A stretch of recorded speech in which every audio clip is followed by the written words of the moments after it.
Have you ever wanted to streamline your Go development process, only to find yourself stuck trying to figure out how to call Go tools programmatically? It can be a real challenge, right? Well, today we're diving into how to call Go tools like Go Build from within another Go program. I totally get it. Many developers face this issue when trying to automate their workflows.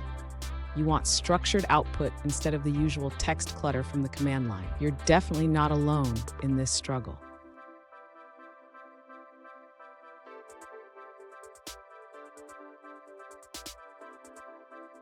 Here's the specific question we're addressing today.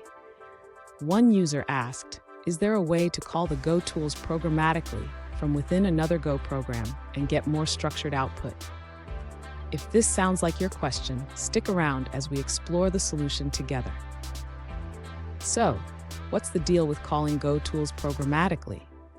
The challenge lies in executing command line tools from within your code while capturing their output in a structured format. This is crucial for building efficient workflows. And don't go anywhere. I have a fantastic tip at the end that will make your Go programming even smoother. To call Go tools programmatically, the user should start by importing the necessary packages. The primary package to use is os/exec, which allows for executing commands. Next, the user needs to create a function that will execute the Go command. This function should take the command as a string and return the output. Now, the user can call this function with specific Go commands, such as build or test. This will allow them to capture the output in a structured format. Finally, the user should handle the output appropriately.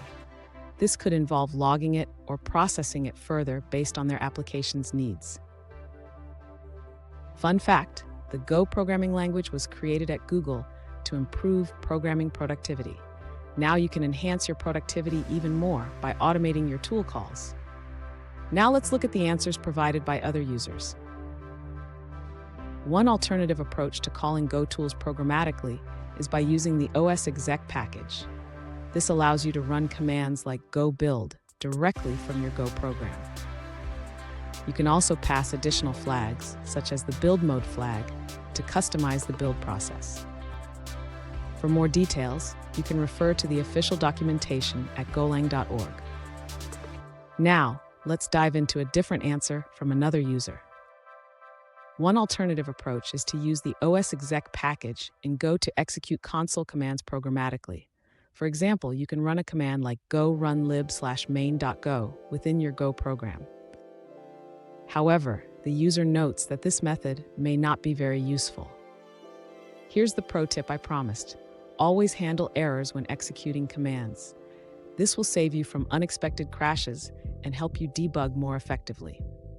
And there you have it. You can now call Go tools programmatically and get structured output. Remember, automating your workflow can save you tons of time. If you found this helpful, hit that subscribe button for more tips, and don't miss our next video on advanced Go programming techniques.